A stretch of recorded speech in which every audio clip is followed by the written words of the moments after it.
Okay, so what we're going to do with these sessions is generally I'm going to pick out a few of these harder questions, and then so like on these Tuesday week B afternoon ones, there'll be harder sessions, and then Friday week A mornings there'll be like, you know, easier sessions. Okay, but obviously once we go through these, if you want to ask me any other questions, ask me afterwards. Totally fine. But I picked these ones because, as you can see, they're towards the end of the HSC. Again, they're the harder questions. So here we have 2009 question 10, and in fact that's like all of question 10. So that you know how it's like question 10 was just one big question. 2009 was actually when I did my HSC. Not that I remember that particular question, but like that is the last 12 marks in the HSC, because it used to be 10 12-mark questions. So this was the last 12 marks in 2009 HSC. So theoretically, the hardest questions in 2009. Then 2015 question 16B and 2016 question 14E. So just a bunch of different questions on exponentials, logarithms, so on and so forth. Yeah. Yeah, we did do that one in class, but that was really just kind of like with you, me, and Salman. Also, be good to see if you remember it. Exactly. So, well, I mean, if you don't, I mean, it'll be good for you to. Maybe once we get to that question, I might even ask you to do it, and then you can. Well, okay, so that's fine. And so yeah, what we're gonna do, because again, it's not. I don't want this to be a matter of me going through it and then me asking you questions first in between it. The whole point of this is also to look at the skills, and I think one important skill when you're doing this is to break down each of the questions, like I've been talking about in class. So in this first question, it's worth 2 marks. So before we do each question, I want to kind of ask you guys, if you don't know how to do it, whatever, cool, that's fine. But I want us to, before we even start the question, look at this question and say, what do we think these 2 marks are going to be given to? And then on this piece of paper, like, obviously you don't want to be writing your answers on this piece of paper, there's nowhere near enough space, you should be writing your book. But on this piece of paper, you should be writing down what the marks are being allocated for, if you want to write in the exercise book, whatever. So, this question, this first one, part A, show that the graph fx has no turning points. Any suggestions of how we're going to do that? Where do we think these 2 marks are going to come from? Turning point, by the way, is another word for a stationary point. So, yeah, so differentiating and making it equal 0, yeah, so that's probably 1 mark. And what do we think the other mark is going to be? Well, I mean, what's the question asking you to do? Show that there is no. So how could we show that there's no stationary points? Yeah, we'll kind of prove that it's never going to equal 0. Yeah, exactly. So basically, I'd say here our 2 marks would be, first of all, differentiating it, and the second mark would be showing that that can never equal 0. Okay? So now that we've kind of looked at this question and realized there's 2 marks, this is kind of what you want to get to when you get to HSC. You read a question, how many marks? Okay, I'm going to hit this beat, and like, so here we're hitting 2 beats in this question. So let's go through it. So to start us off, we have this function, and we want to first of all differentiate it. So when we differentiate it, what do we get? So we got 1, and then when we like differentiate that, so the derivative of 2x, x squared is 2x, and the 2's cancel out, so we just get minus x, and then same thing here, when you differentiate 3x squared, the 3's cancel out, so you get plus x squared. Alright, so what we want to do is, that might be a mark straight away, just with differentiating, okay? Again, they don't give out precise marking criteria, they just kind of give marking guidelines and all that kind of stuff. And then so we just make this. So now we're going to be looking at this equaling 0. So I'm going to say therefore 0 equals x squared minus x plus 1. So what's the question? So what's the question asking us to do? Show that there's no turning points, no stationary points. So how can we prove that this quadratic has no roots? Anyone remember back to quadratics? The discriminant. Yeah, so we're going to think about the discriminant. Yeah, b squared, not negative b squared. B squared minus 4ac. And then how we show that it has no roots? If it's less than 0. Okay? So you might remember, like we do find the delta. So we find the discriminant equals b squared. So here, negative 1 squared is 1.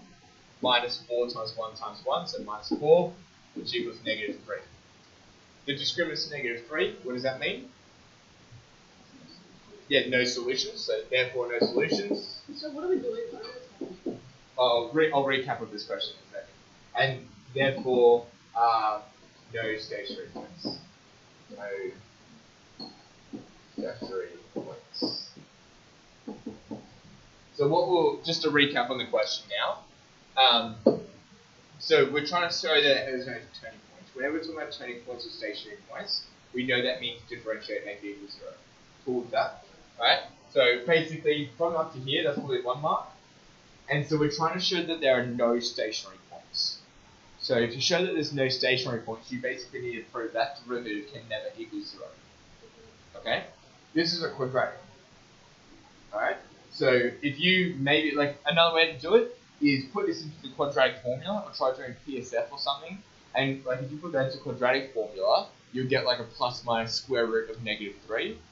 And what's the one thing we can't square root?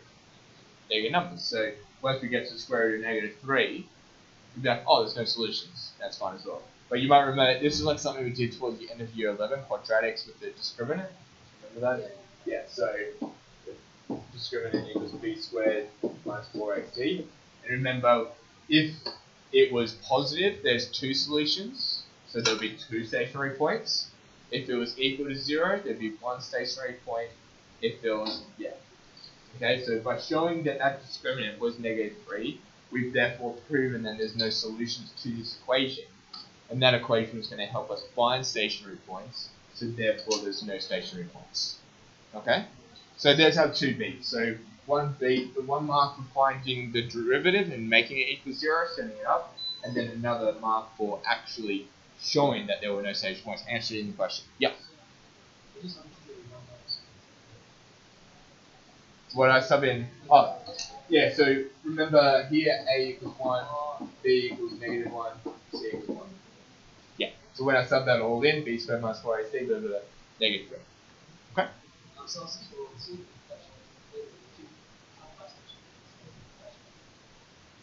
Yeah.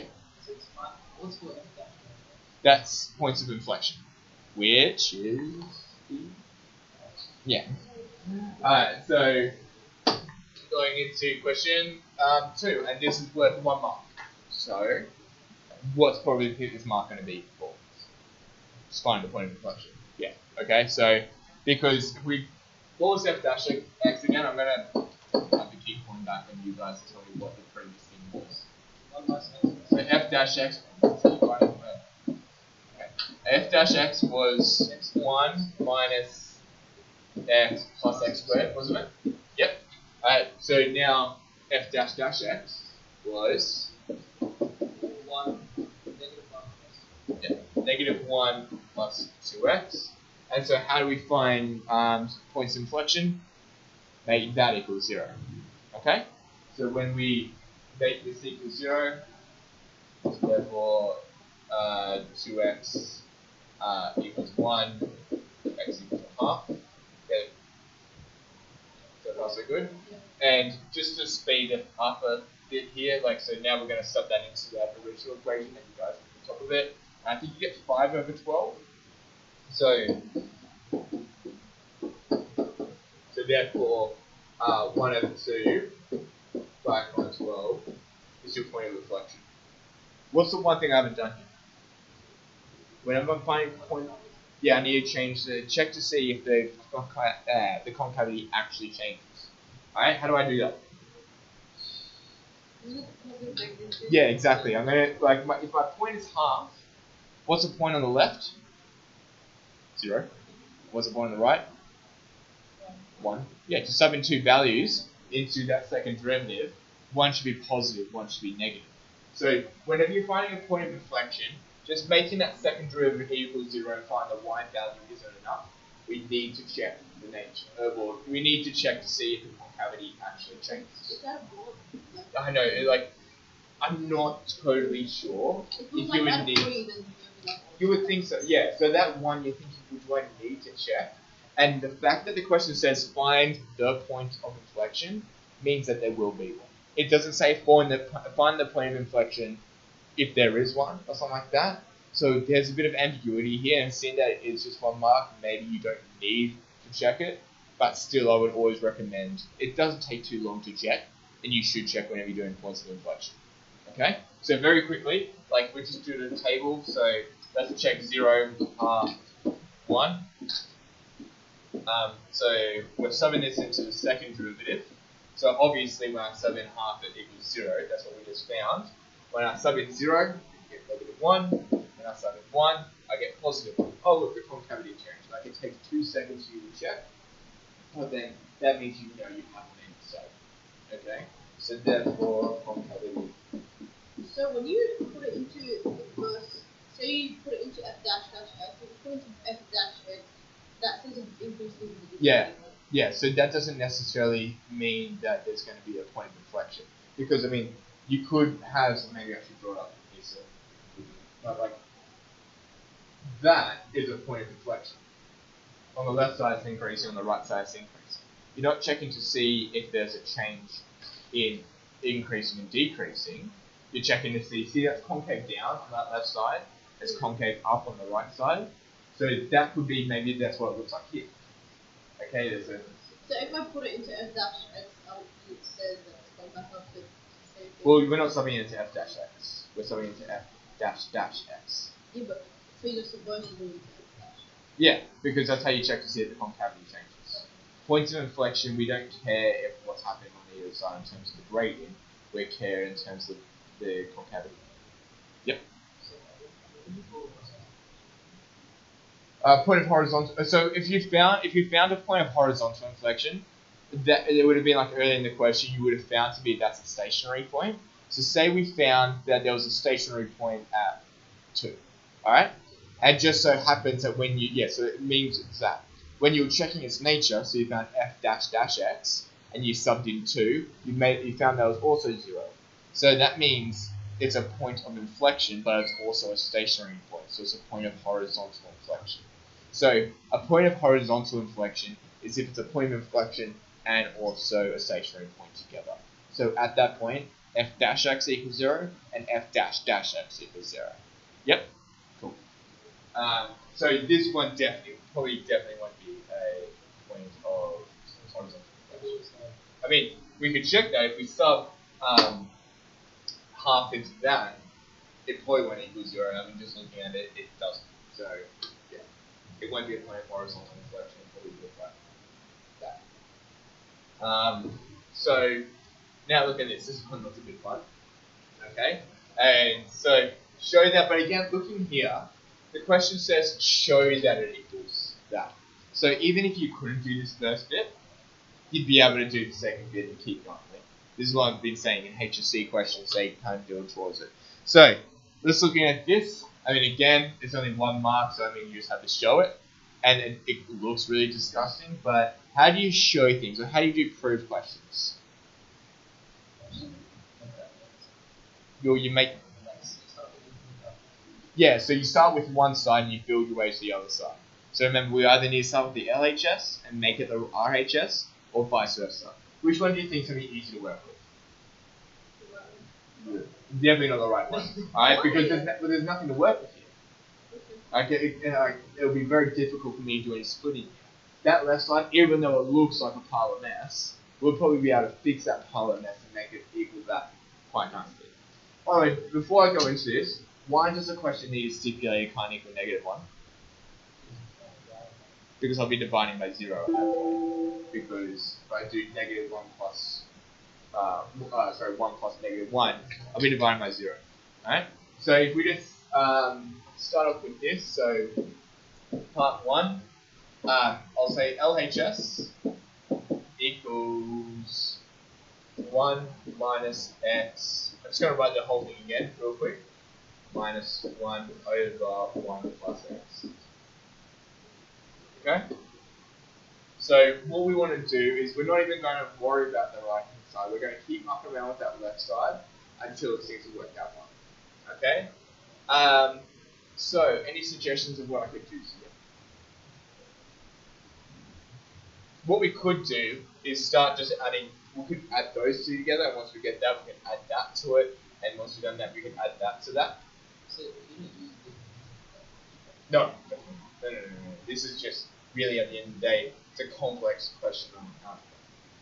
What I'm going to do here is rather than me adding these two together, and then going down and adding that to it, and then once I've done that, adding that to it, I'm going to just put that over 1. So this is, at the end of the day, I'm now adding 2 fractions. Yeah?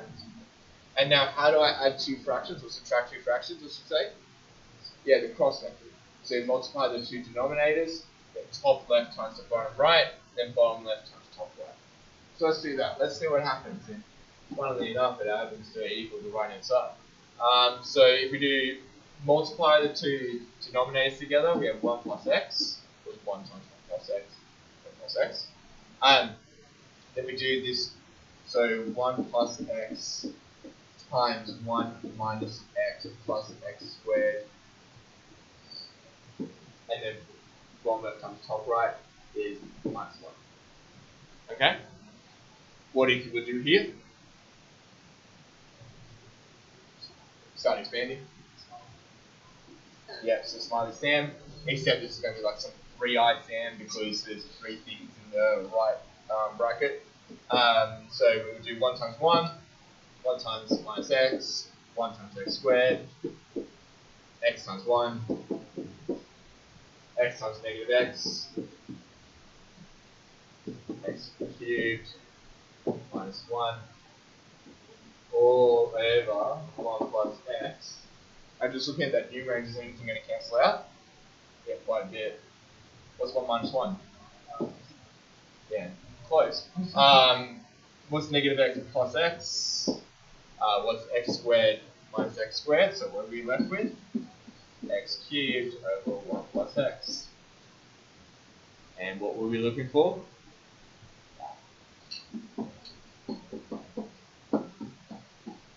So remember, that's how you do these show or prove questions. Start with one side, muck around with it until you get the right side. Okay? It will work out. Okay? And even if, like, honestly, if you're stuck on this question or maybe you're running out of time, skip it. It's 1 mark. Alright, that is 1 mark. That's one, I mean, like, so, something, like, if you put that question in question, like, 11, like, first question, like, that wouldn't even be in question 11. Say you put that in question 12 or 13, maybe that is 2 or 3 marks, because that's the question itself. When it gets to question 16, they kind of squish up those harder questions and kind of make that as part of the question. So the idea is, if you just looked at that for 2 seconds, maybe you're running out of time, yeah, stuff that 1 mark, I know it equals x cubed over 1 plus x. I use that information. Okay, it says show that. Okay, so now, this next question is probably the hardest question in this whole bit. Let gx equal lim 1 plus x. Use the result from blah blah blah to show that f dash x is greater than g dash x for all x greater than equal to 0. Alright? Just a reminder before you start freaking out. This is the last question in the 2009 test. Alright? It is hard. There's 10 questions? Yeah, this before there was multiple choice. So, question. The first 10 questions are multiple choice. Okay. And then question 11, 12, 13, 14, 15, 16. Each worth 15. That's good. Each was 15. No, it's like 11A, 11B, 11C, Okay. yeah. So not like, well, I mean, kind of. But like, anyway, so, yeah, but like before 2012, it was just, there was no multiple choice. It was question 1, 12 marks, question 2, 12 marks, question 3, 12 marks, all the way up to question 10, 12 marks. So it was 120 marks. You guys only need to do 120, and there's multiple choice in the same amount of time. No, it's Anyway. harder now though. Yeah, they didn't make it harder. Come on, have No. you seen the progress of the deaths now?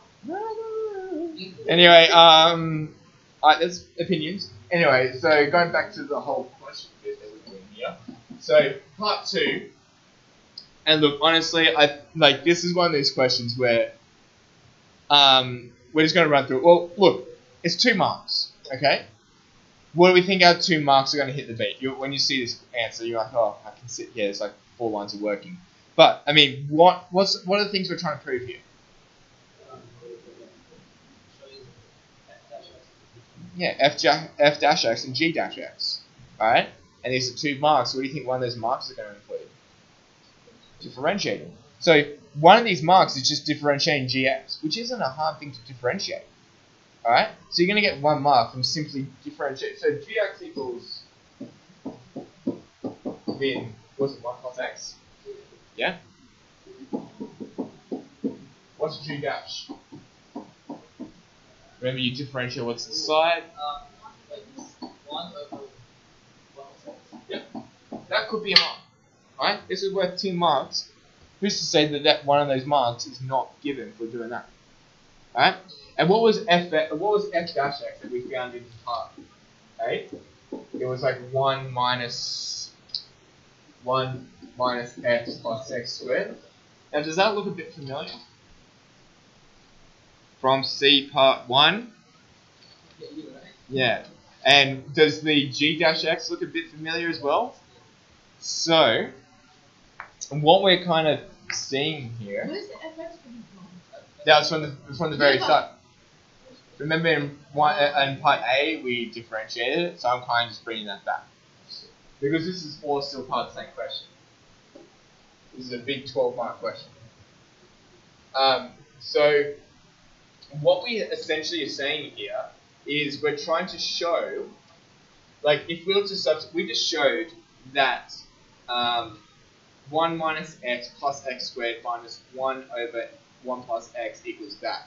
So what we've essentially showed is therefore f dash x plus g dash x equals what's that? X cubed over 1 plus x. Never see that. Look at C part 1, right? So C part 1, that first bit, 1 minus x plus x squared, that's literally what f dash x was. Yeah? No. Okay, so f dash x, we found in part A, we found it to be 1 minus x plus x squared. Look at C part 1. 1 minus x plus x squared. Okay, so f dash x, oh sorry, minus, my mistake. Okay, because then g dash x was 1 over 1 plus x, and that is also in there, 1 over 1 plus x. So I've kind of replaced that thing here. That is f dash x. That is g dash x. Yeah? Okay, so my f dash x is that. Yeah, cool. So then look, like, if you are to kind of like zoom in on C part 1, that is f dash x. 1 minus x plus x squared. 1. Yeah. So I just, rather than me writing that whole 1 minus x plus x squared, it's just f dash x. Same with this one. So now I have 1 over 1 plus x, which was, we just found that to be g dash x. So again, I just replaced it. And I know it equals x cubed over 1 plus x, because that's literally what we just did in part 1. Okay? If that's tripping you out as well. How do you know to minus it?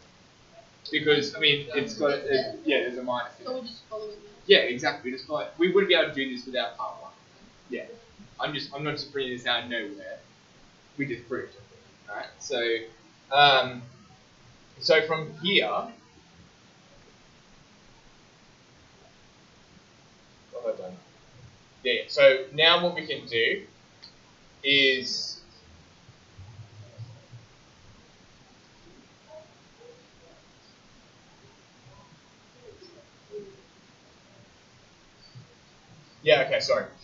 so what we'll do is if we move the g dash x across and move this across, we can say therefore g dash x equals f dash x minus x cubed over 1 plus x. What I've done there is I've just moved this across and I've moved this across. Okay? So what we're saying is this g dash x is this other thing minus something or other. And what we're trying to prove is we're trying to show that f dash x is always going to be greater than or equal to g dash x, assuming x is greater than 0. So what we can kind of do here, and this is kind of a bit of a leap, but you're allowed to make it, is no matter what value of x you put into this, assuming it's 0 or greater than 0, into that, it is going to be a positive number or 0. It's never going to be negative. So because g dash x is simply f dash x minus something, that means f dash x has to be bigger than g dash x. Okay? Therefore you prove it. Okay, so basically if we had these two things, like we're saying that g dash x equals this, it equals f dash x, but you take away something. Right? And if we can prove that that something is positive, that means obviously if you're subtracting by a positive number, this is getting less. Therefore this is less than this. That's the other way around. We're trying to prove that f dash x is greater. So we're saying that, like, say if this was, say for whatever reason, g dash x was 4 and this was 2, that means this would be 6. Yeah? So even though you think, wouldn't that mean that g dash x is bigger? But no, we're getting that f dash x and we're taking something from it to make g dash x. Cool? So, I mean, I guess at this point you'll just say,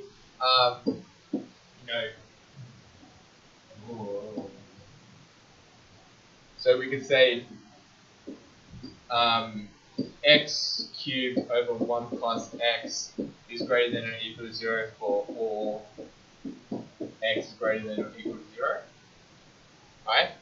You don't really need to prove that. I mean, you could basically say, okay, well, if I make x equal to 0, it's 0. If I make x equal 1, it's now going to be 1 over 2. And then it's going to get further and further and further away from 0. It's never going to become negative again. Okay? So, because I'm now subtracting a positive number or 0, you can say, therefore, f dash x, it has to be greater than or equal to g dash x. Which is what we're trying to prove. The only time where f dash x equals g dash x is if that equals 0. Anyway, so when that equals 0 is when that equals 0. Yeah? So that is a hard question. Okay? But, I mean, like I said, if we're thinking about our beats, 1 mark for just finding these two derivatives, define what g dash x and f dash x is. That could be your mark. Okay, so just even if you have no idea what that second line is saying, you know you're going to do some differentiating. Just do it. Just do what you can. Okay? So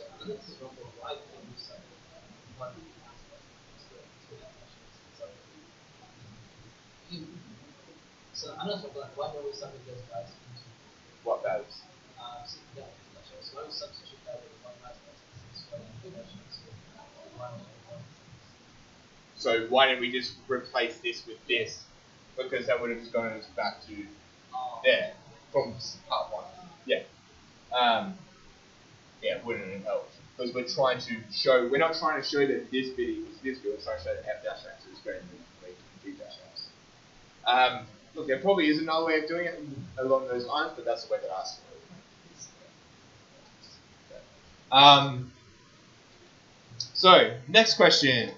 Okay. How was that 2 marks? This one? The one we did before.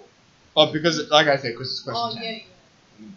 But yeah. If we did it, it was that. It was at the end. It would be like that. I mean, that would be still 2 marks.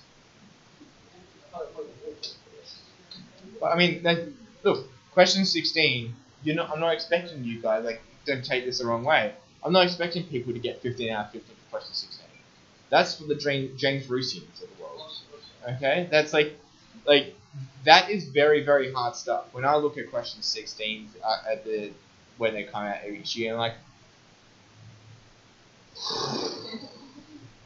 what? Okay, I'm gonna have to sit down. Like, it's difficult. They are difficult questions. This is why I kind of like these sessions. I kind of get you to look at the skills so that when you do see the 15s and 16s, you're like, okay, I can have a good go at this, right? But like, there's no real way that you can prepare for 15 or 16%. Throw anything. All right.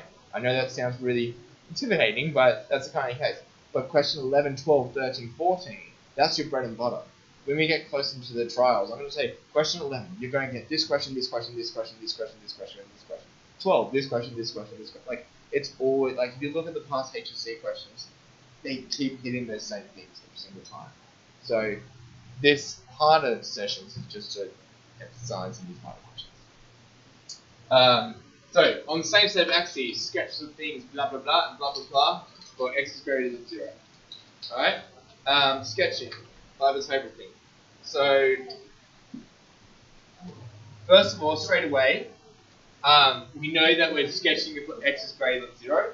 So, how do we, let's just quickly write down this. So, f dash x, fx was, what was it? It was like 1, no, it was x minus x squared over 2 plus x cubed over 3. And gx was ln x plus 1 or 1 plus x? Doesn't matter. 1. But, yeah, 1 plus x. Okay. So, how do you sketch a function that you just never sketched before? Table of values. Just us, but... Yeah, they didn't give it to us. Huh? They didn't give it, you said you told me to give it. Yeah, but the question asks you to sketch it. Yeah, you said that it's They're not going to say ask you to... That I did say... that it will always be there. Yeah, when you're using it for integration. If the question asks you to sketch it, they're not going to give you the sketch. Yeah, what is that? Okay. So this is like here. If you wanted to, we know that there's no stationary points there, and we know where a stationary point is. So that's going to help us sketching that one. And the basic shape of a ln kind of looks like that, but if you've never done that before, table of values. All right. We know we're doing x values, so let's just start off with the table of values for both of these. All right. And you know what? We can just do it at the same time. Like, I'm going to do one row for f and one row for g. And let's just do between 0, 1, 2, and 3. Okay? So when I sub 0 into this, I'm going to get 0 minus 0 plus 0, so 0. And when I sub 0 into that, what's ln 1? 0. 0. Yeah. You can just put it in your calculator. Yeah. When I sub 1 in, I got 1 minus a half plus a third, which equals 6.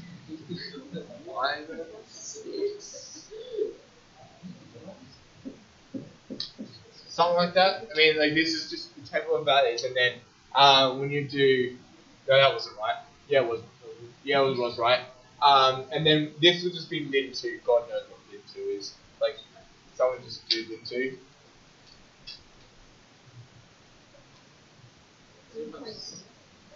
0.6, blah, blah, blah, blah. And then what's ln 3? Whilst we're here, what's ln 3?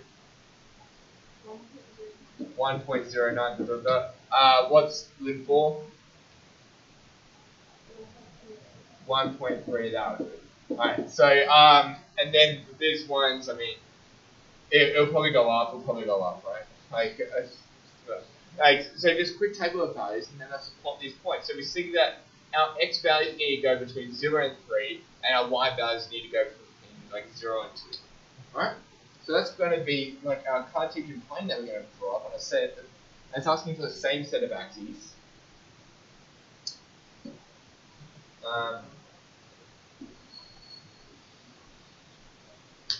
So that's half, 1, 2, 3. So 1, 0.5, 0.1, 2, 1, 2, 3. I'm going to do f in, I'm going to do it in black because you shouldn't be using different colors in the exam. But let's just plot points. So let's do f first. So f was there. And also remember, we did find a point of inflection at half, comma, was it 5 over 12 or something. So that's about there. We know that there is a point of inflection. And we also know that on the left side is concave down, and then on the right side is concave up. So, we can just kind of draw something like that. Who knows if that's fine? It's What's just a the- sketch.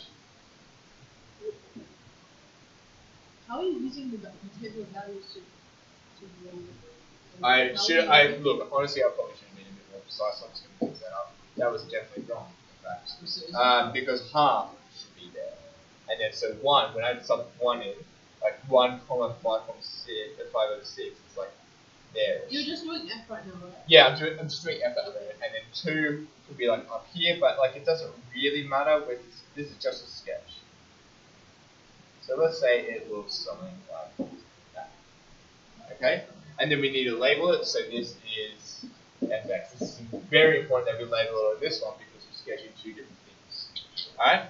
And then this other one is 0. And then when it's at 1, it's at 0.6. And the next one is at 1. And then if you know what logarithmic functions look like, they're kind of flashing out like that. So it will look something like that. And that's... It never does goes, yeah, there's no stationary points, it just kind of goes asymptotically close to flattening out. And then that's decent enough, okay? Remember, like, these questions 16 sketches, it's probably going to come down to just table of values. And even if you freak out, table of values, it works, okay?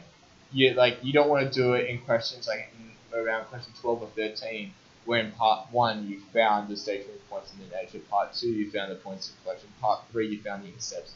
You might as well use them when you can. But if you don't have them, just do a point at a table of values and just see how it goes. So that's 2 marks. Like 1 mark for having a decent enough curve for that, 1 mark for having a decent enough curve for that. Yeah?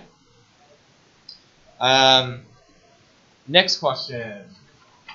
Show that the derivative of that thing equals ln 1 plus x. So, before we jump into it, 2 marks. Where do we think our 2 marks are going to be? And by the way, that looks really ugly, but this is basically saying I'm going to let that equal hx. I'm just going to define it. Hx equals 1 plus x times ln 1 plus x minus 1 minus x. What does d over dx mean? That's what I'm saying. So dy dx, the derivative. It's asking you, when you differentiate this, it equals that.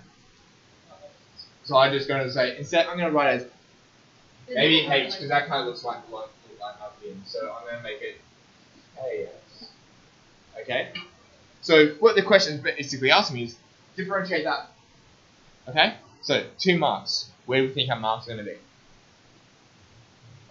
We'll differentiate it, but that's going to get to the end. So to differentiate this, what are we going to need to do? Well, you can't. Or you could, but you're going to have to do it anyway. We're going to have to use product rule, okay? Because we have this and this. So probably 1 mark for getting that product rule bit right, and then 1 mark for getting the whole derivative right. Cool. So let's do product rule. So here, u equals 1 plus x, u dash equals 1, v equals ln 1 plus x, v dash equals 1 over 1 plus x. Yeah? Is everyone cool with why I did that as well? Why is that minus 1 minus x in the second all the time?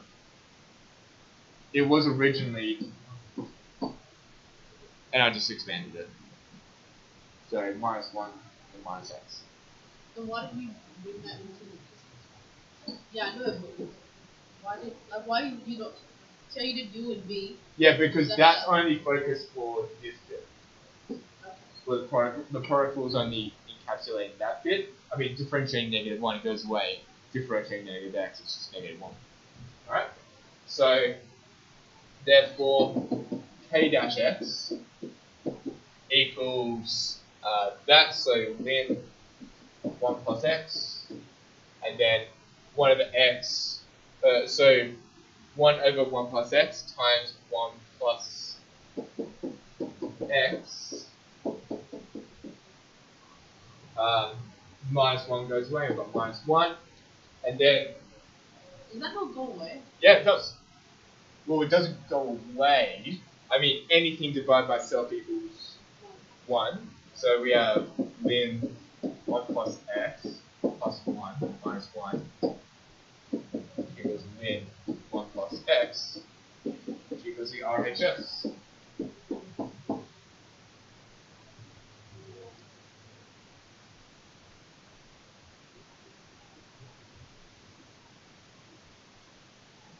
Yeah. So I mean, second last question in the paper, and that's actually not that bad. It looks really bad, but then when you realize, oh, that's just asking me to differentiate that thing in brackets. It's just the understanding part of it. Yeah. Because there's like so many ways you can answer one question if you get how to answer it. Yeah, and that's what the point of this is. This is the whole point of us, before we're just jumping into the question, talking about where we're gonna get the marks from. Okay? Because once you start seeing these questions again and again and again, soon after like 3 marks, I know there's a differentiation there. I know it's asking me to find a point. I know it's asking me to do something else. There you go. Bang, bang, bang, bang. Alright? And then lastly, find the area enclosed by the graphs. Blah, blah, blah, blah, blah. Yeah, well, I mean, it's the last question in all of this, so probably. So, again, looking back at our sketch for a second, and again, this is, going back to your question, how you're always given a sketch. This time, you're given your own sketch. So, if you didn't do that, bad luck. So, the area enclosed by the graphs, that, and the line x equals 1. So, x equals 1 being that line. So, we're trying to find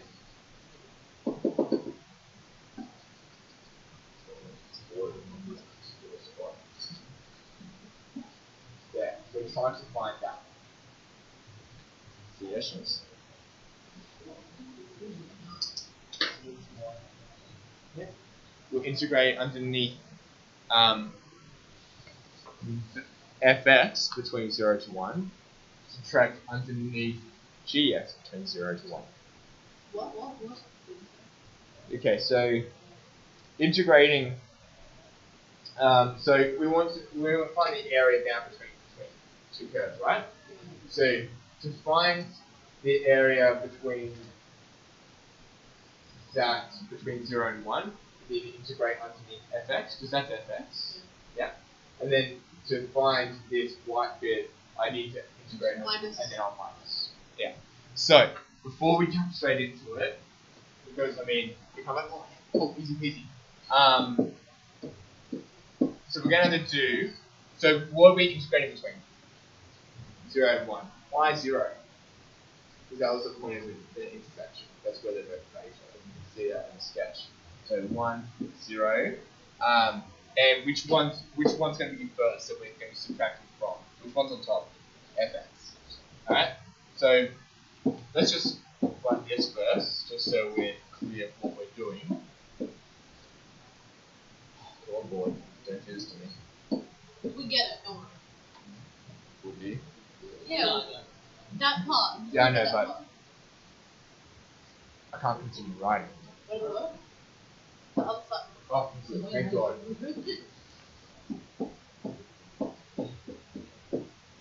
Okay, so now we got that.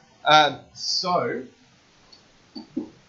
1, 0, x minus x squared over 2 plus x cubed over 3 dx. Okay, doing that, that's not going to be too bad.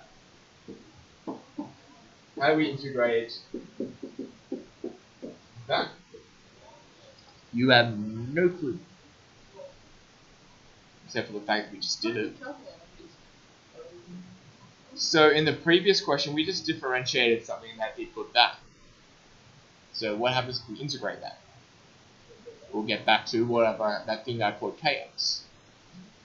Okay, so if I didn't do part E, or even if I haven't been told even if I didn't do part E, I know that the derivative of some function equals ln 1 plus x. That means if I want to integrate ln 1 plus x, I'm going to get that ugly function. So let's do it. So you can't integrate them. We've not learned how to integrate things. So what's kx? Kx was that thing, it was some random function that they just happened to throw at you, And when you differentiate this random function that through it, you then give you that. So that means now if I wanted to integrate that, it equals that. Okay, because that was the whole point of it. That's why they asked you to do that before doing that. Exactly. Almost like they do it. Yeah. So,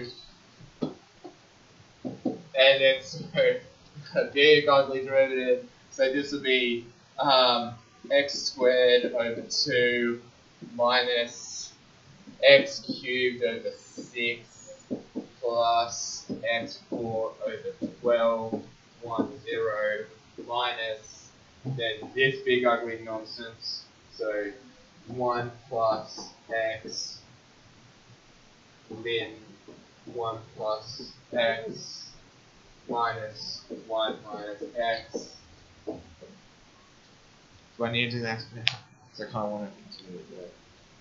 But I mean, like, this is now subbing in. So, what's that? Half minus a 6 plus a 12. Obviously, the 0 will go away. Yep. And then, when I sub 1 to here with 2, ln 2, that actually becomes 0. Oh, no, never mind. We'll do something there, and then something 0. Things will happen. Exactly. And then, so, there'll be a bit more things, but eventually you get it to that. Alright? And that is 12 mark, 12 the hard mark, 12 the hardest marks of the 2009 paper. Alright? And we see that it all builds up into each other, but yeah, they're definitely tricky stuff. Now, it's 4:20 at the moment. Sure. So, do you want to go through 2015 question 16b before we head off? Yeah, sure, might as well. A ball is formed by rotating. Well, it doesn't look like a ball, but you can imagine if you spun it around. Yeah, okay. So if you spun it around and then you create that, so by rotating the curve, y equals 8 ln x minus 1 around the blah blah blah blah. Okay, so 3 marks. Before we jump into it, where are 3 marks going to come from? Here's a hint. Here's a hint. Huh? But it's not y squared. It's going to be x squared. We need to have x as the subject. Okay? So we're not going to square that, because that's not going to be useful. And in fact, like we just saw in that last question, we have no idea how to integrate this. Alright? We're going to need to change this to be in some exponential form. Again, like it looks deceptively kind of easy, but this is like still 16b. It's like, if not the last question, the 16 is 16, the second last question of the paper. I said like 3 words at the same time. So yeah, going to this. So we have our y. What we want is we want x squared. So if we're going through 3 marks, x squared. First of all, what do you think the next mark will be? Integrating x squared. And what do you think the last mark's going to be? Substitute. Yeah. So even if you couldn't find that x squared, but you integrate it correctly, it's still a mark, and you sub it in. And even if you couldn't find that, you integrated it incorrectly anyway, but you subbed it in, it's still a mark. Alright? This is what I'm saying. Find what those 3 beats are likely going to be and hit those 3 beats. Sometimes knowing what those 3 beats are going to be hard, because, I mean, if you knew those 3 beats, you know how to answer the question. But if you know how to hit those 3 beats and what those 3 beats are, you know what the question's asking you to do, and you can just do it. Right? It makes you know exactly what you need to cover with that question. So, starting off with, just write it and read it out to me. So it's 8 ln x minus 1. Okay, so I want to make x the subject before I square it. So how am I going to do that? If that's logarithmic form, yeah, we're going to change the form to exponential form. But before I do that, I need to get rid of the 8. How am I going to get rid of the 8? I'll divide by 8. Yeah. So y over 8 equals then x minus 1. Okay? Now that we have that, we can change it into exponential form. So what's the base? E. E. Y over 8 equals x minus 1. Okay. So therefore we have x equals e y to the power of y over 8 plus 1. And now I don't want to integrate that, so like that's still not a mark. Like some people at this point will start integrating that. And then so they would have gotten 2 out of 3. Okay, you need to remember when you're doing volume x squared. Alright? So therefore x squared equals e y over 8 plus 1 all squared. Now can I integrate that or I need to expand it? I would need to expand it. Why can I not integrate it? Why can't I use reverse chain rule? The power's fine, but yeah, like the fact that inside, well, remember inside that thing needs to be linear. That's definitely not linear. It's e to the power of y. Like it's not linear, that's for sure. Alright, so we're going to have to expand that. So remember a squared plus 2ab equals b squared. So we have x squared equals, so here we're multiplying the power by 2. So we have e to the power of 2y over 8. It's just e to the power of y over 4. Okay, so if I write it like, because I'm doing e to the power of y over 8, and I'm squaring it. So what that means is I multiply the powers, and now simplify that fraction. Oh. Yeah, so e to the power of y over 4, and then that times by 2, so plus 2 e y over 8 plus 1. Now what? Integrate. Okay, so now we have x squared. Alright? Because to find the volume rotated around the y-axis, we need to find what x squared is. Now we've found what x squared is. So,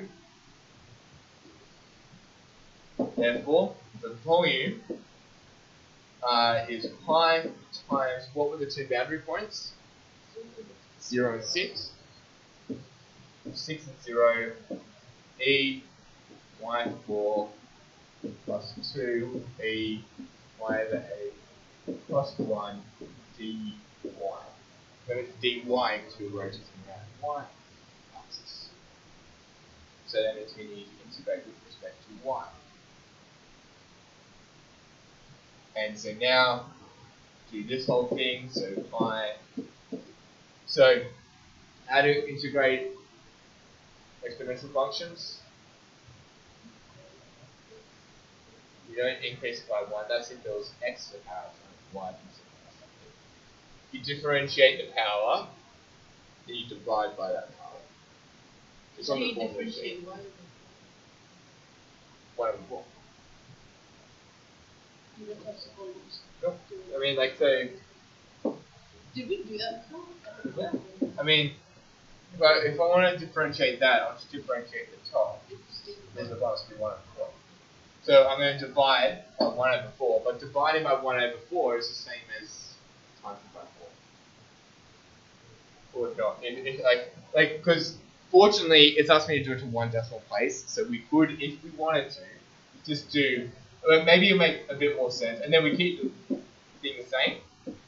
But maybe, so if I've got that, maybe you divide it by fractions, you flip it. Then just do 4. Yeah, so let's just do 4e 4y. 4e y over 4. Yeah. And then same thing here. So what's the derivative of y over 8? Y over 8, when we divide by 1 over 8, it's times by 8. So 2 times 8 is 16. So plus 16 e y over 8 plus, how do you integrate 1? X. Or y, but yeah. Yeah. Oh, yeah. And then do I need to do the last bit? Yeah. Yeah, I do. No, you don't. I'm kidding. Okay, Mom. you guys can do that last bit. Sub in 6, sub in 0, subtract and times by pi. Do you always subtract it, even if it's like volume or area? Because the process of definite integration is you sub in 6, get that answer, sub in 0, sub in, get that answer, subtract those two things. Make sure you times by pi. And then lastly, what is the units? Cubes. So this will equal blah blah blah blah blah units cubes to 1 dp. One decimal. So that's what the question asked me to do. I think it was like 117.8 or something like that, but I can't remember. Wait, are you talking about the answer? Yeah. Oh, okay. Why don't you put it in? Let's just finish off with this last one, because it's not particularly long, and I think it's a worthwhile question here. Do I need to keep this up, or you're got it? So this last one. Write log 2 plus log 4 plus log a plus log 512 in the form a log b, where a and b are integers greater than 1. So do you think everything is the same based on log 2? Yeah. So look at the 2, 4, 8, blah, blah, blah, all the way up to 12, 5, 12. They are all powers of 2. Okay. So powers of 2 go 2, 4, 8, 16, 32, 64, 128, 256, 512. Alright? So from that, we can rewrite each of these things. So right now, we can see here is we have this big long series of logs. We haven't done a series yet, but that's technically a series. And what we want to do is we want to write it in terms of one thing. Okay? We want it something log something. You notice how there's no bases here? It doesn't matter what the base is. If we lin, if we log base 10, if we log base 2, if we log base anything, it doesn't matter.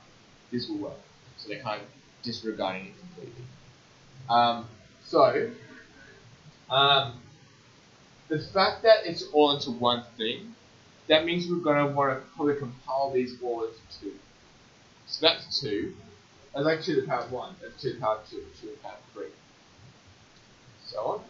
So that means this bit here is log 2 plus log 2 to the power of 2 plus log 2 to the power of 3 plus log 2 to the power of 9. 2 to the power of 9 is 512. Okay? Now looking at that, that's not really helpful because we can't just like join them all together yet. They're not all like terms. Alright? But what's that log law? What can I do with the powers? Yeah, put it at the front. So, I mean, that's technically like a power of 1. So this equals log 2 plus 2 log 2 plus 3 log 2 plus 9 log 2. Now they're all essentially, like terms. So, 1 plus 2 plus 3 plus 4 plus 5 plus 6 plus 7 plus 8 plus 9 equals 45. So, we didn't know that. But what was he adding? What did he add? So see how there's like 1 Yeah. plus 2 plus 3 4, 5, 6, 7, 8, 9. Oh, you're supposed to do that. Yeah. And then that equals 45 log 2. So what is A equal? And what is B equal? Yep.